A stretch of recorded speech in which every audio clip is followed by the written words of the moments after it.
सर्वमंगले मांगल्ये शिवे सर्वार्थसाधिके शरण्ये त्र्यंबके गौरी नारायणी नमस्तुते। अतः 10वें अध्याय में ऋषि जी क्या कहते हैं कि राजन, अपने प्राणों के समान प्यारे भाई निशुंभ को मारा गया देख तथा सारी सेना का संहार होता जान शुंभ ने कुपित होकर कहा कि दुष्ट दुर्गे, तू बल के अभिमान में आकर झूठ मूठ का घमंड न दिखाया कर। तू बड़ी माननी बनी हुई है, किंतु दूसरी स्त्रियां का बल का सहारा लेकर लड़ती है। देवी बोली कि वो दुष्ट, मैं अकेली ही हूँ, इस संसार में मेरे सिवा दूसरी कौन है। देखे मेरी ही विभूतियाँ हैं, अतः मुझसे ही प्रवेश कर रही है। तदंतर ब्रह्मानी आदि समस्त देवियाँ अंबिका देवी के शरीर में लीन हो गई और उस समय केवल अंबिका देवी ही रह गई। देवी बोली कि मैं अपनी ऐश्वर्य शक्ति से अनेक रूपों में वहाँ उपस्थित हुई थी। उन सब रूपों की मैंने समेट लिया है, अब अकेली ही युद्ध में खड़ी हूँ। तुम भी अस्थिर हो जाओ। ऋषि जी कहते हैं कि तदंतर देवी और शुंभ दोनों में सब देवताओं तथा दानवों को देखते देखते भयंकर युद्ध छिड़ गया। बाणों की वर्षा तथा तीखे शास्त्रों एवं दारुण अस्त्रों के प्रहार के कारण उन दोनों का युद्ध सब लोगों के लिए बड़ा भयानक प्रतीत हुआ। उस समय अंबिका देवी ने जो सैकड़ों दिव्य अस्त्र छोड़े थे, उन्हें दैत्यराज शुंभ ने उनके निचारक अस्त्रों द्वारा काट डाला। इसी प्रकार शुंभ ने भी जो दिव्य अस्त्र बनाए, उन्हें परमेश्वर ने भयंकर हुंकार शब्द के उच्चारण आदि द्वारा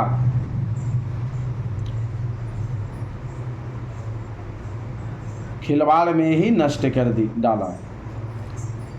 तब उस असुर ने सैकड़ों बाणे से देवी को आच्छादित कर दिया और यह देख क्रोध में भरी हुई उस देवी ने भी बाण मारकर उनका धनुष काट डाला। धनुष कट जाने पर फिर दैत्यराज ने शक्ति हाथ में ले ली, किंतु देवी ने चक्र से उसको हाथ की शक्तियों को भी काट गिराया। तत्पश्चात दैत्यों के स्वामी शुंभ ने भी 100 चांद वाली चमकती हुई ढाल और तलवार हाय में ले उस समय देवी पर धावा किया और उसके आते ही चंडिका ने अपने धनुष के छोड़े हुए तीखे बाणों द्वारा उसकी सूर्य किरणों के समान उज्ज्वल ढाल और तलवार को तुरंत काट दिया। फिर उस दैत्य के घोड़े और सारथी मारे गए और धनुष तो पहले ही कट चुका था। अब उसने अंबिका को मारने के लिए उद्धत होकर भयंकर मूर्तगुर हाथ में लिया। उसे आते देख देवी ने अपने तीक्ष्ण कानों से उसका मुदगर को भी काट डाला और तिस पर भी वह असुर मुक्का तानकर बड़े वेग से देवी की ओर झपटा। उस दैत्यराज ने देवी की छाती में मुक्का मारा, तब उन देवी ने भी उनका छाती में एक थप्पड़ जड़ दिया। देवी का थप्पड़ खाकर दैत्यराज शुंभ पृथ्वी पर गिर पड़ा, किंतु पुनः सहसा पूर्वक उठकर खड़ा हो गया और फिर वह उछला और देवी को ऊपर ले जा कर के आकाश में खड़ा हो गया। तब चंडिका आकाश में भी बिना किसी आधार को ही शुंभ के साथ युद्ध करने लगी। उस समय दैत्य और चंडिका आकाश में एक दूसरे से लड़ने लगे।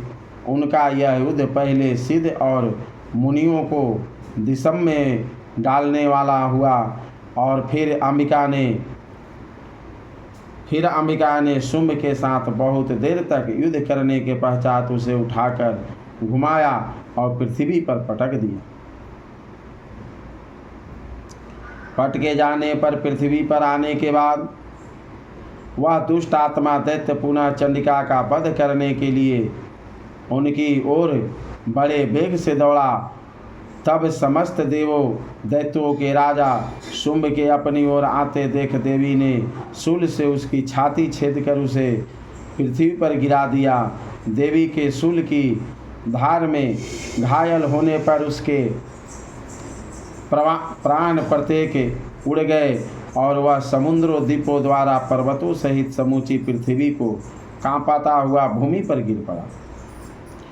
तदंतर उस दुरात्मा के मारे जाने पर संपूर्ण जगत प्रसन्न एवं पूर्ण स्वस्थ हो गया तथा आकाश स्वच्छ दिखाई देने लगा। पहले जो उत्पात सूचक मेघ के उत्पात होते थे ये सब शांत हो गए और तथा उस दिव्य के मारे जाने पर नदियां भी ठीक मार्ग से बहने लगी। उस समय शुंभ की मृत्यु के बाद संपूर्ण देवताओं का हृदय हर्ष से भर गया और गंधर्व गण मधुर गीत गाने लगे और दूसरे गंधर्व बाजा बजाने लगे और अप्सराएं नाचने लगी। पवित्र वायु बहने लगी, सूर्य की प्रभा उत्तम हो गई, अग्निशला की बुझी हुई आग अपने आप प्रज्वलित हो उठी तथा संपूर्ण दिशाओं को भयंकर शब्द शांत हो गए। श्री मार्कंडेय पुराणे स्मृताध्याय की